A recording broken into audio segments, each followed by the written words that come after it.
The Houston Latino Film Festival kicks off next Wednesday. It's a week from now, and it's produced by a nonprofit Latino arts organization. Yeah, and we are here with Pedro Rivas, the program director for the Houston Latino Film Festival. Good morning. Good morning. Good morning, Pedro. Tell us about this incredible event. When you started it, there was nothing like this in Houston before you got involved in 2016, correct? Tell us about it. That's correct, yeah. When we started it, we had actually waited a few years before, kind of for someone to create one. And while we were doing that, we kind of kicked around the idea of like, hey, you know what, maybe we can just get started on our own, just for the small group of filmmakers and people we know to come. And that first year when we created it, we ended up selling out, like right away. Incredible. Yeah, and so we realized there was really a need for this. People wanted to see this. They wanted to see themselves, you know, on the screen, their stories, you know, their heritage, their culture. And so we've just kind of expounded on that every year, and now we're on our 8th year. That's incredible. So how has it grown? I mean, obviously there were a few films back then to what, over 60 now? Yeah, we started over at Talento Bilingüe de Houston in one theater. And then we now have moved over, or the last couple of years moved over to the Match Midtown Arts and Theater Center of Houston, where they have multiple theaters, so you could watch short films in one theater box, feature films in another theater box, a documentary, and they can play simultaneously or one after the other. We also have a gallery. Everything's centralized in one location, and the gallery is where we'll have, you know, an art exhibition from Cuba this year. We'll have musicians on stage, local, as well as Calma Carmona from Puerto Rico. She's coming for our opening night, Wednesday, our opening night party, which the Cuban exhibition is dedicated to her, actually. Wow. And so a lot of that, the Cuban artwork was actually brought directly from Cuba. Myself and the curator, we brought that here, so we're really excited about that. But as well, we're gonna have filmmaker workshops, filmmaker Q&As. People will get to engage, you know, with the filmmakers, directors, and learn something, kind of, you know, tap into their head about filmmaking. So it's something we really like to do. Well, that's one of the best parts about a film festival. I don't know if you've never been to one, you don't realize that when you go to watch one of these films, you don't just see the movie, right? Usually the director, some of the actors will be there, and afterwards they'll do Q&A, question and answers with the people in the audience, right? We can ask them anything we want? Pretty much, yeah. That's fantastic. Yeah, people like to know, like, you know, what kind of camera, budget, what inspired the film. Yeah. You know, how long it took, the filmmaking process, things like that. Where the real story came from, Exactly. that the movie's based on, right? Yeah. Do you have any big actors that are coming up? Actors we would really recognize right away. Yeah, so this year we have Cheech Marin.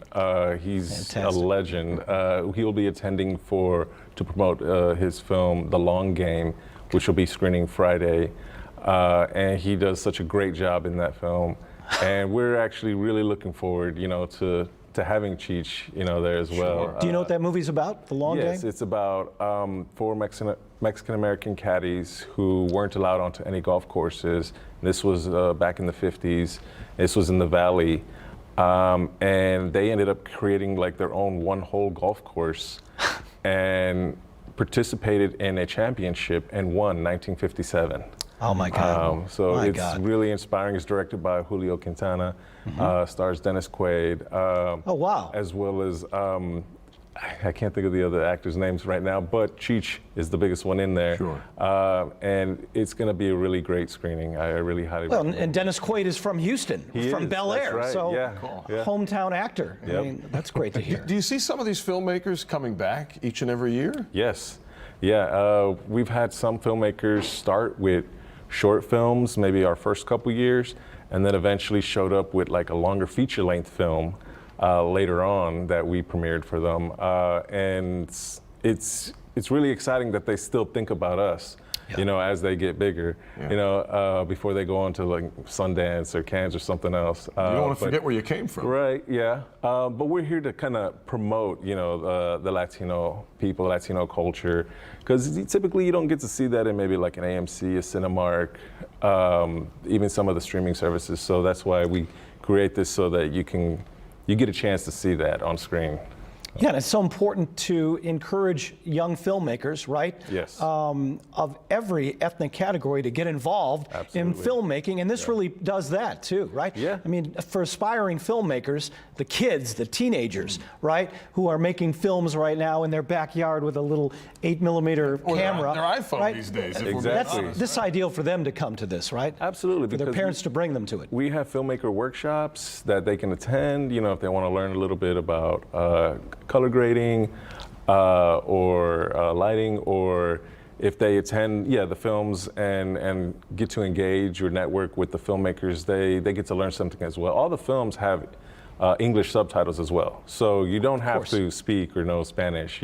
It's just like watching a foreign film at home. Well, yeah. So Absolutely. it's I mean, anyone that's absolutely seen open to anything everyone. out of Korea, for example, There you these go. days, I mean, a hotbed for great content. Exactly. Yeah. Very interesting. So where can people learn about, because each day there's something different, so I'm sure there's a schedule. They want to Yes. get tickets. Is there a website? Where can people go? Yeah, they go to HoustonLatinoFilmFestival.org. It has the schedule, the list of all the events will be happening there, local musical acts, films. We're going to have some poetry reading, art exhibitions. We have every facet of art happening here at Midtown Arts and Theater Center of Houston, 3400 Main Street, and that's where we'll be Wednesday through Sunday. That's a March beautiful 20th thing. through the 24th, yes. And you started this by yourself. You're the co-founder. I'm a co-founder. I started this with two other gentlemen, David Cortez and Dave Sobrero. We started it together, and it's grown, but it belongs to the city of Houston and all the volunteers that have participated with us and friends and families that have joined, because it's 100% volunteer-based. Wow. And so this really belongs to, everybody in Houston now. That's a beautiful thing. It really is. We're glad you're sharing it Pedro, with us. Thank you so much for having me.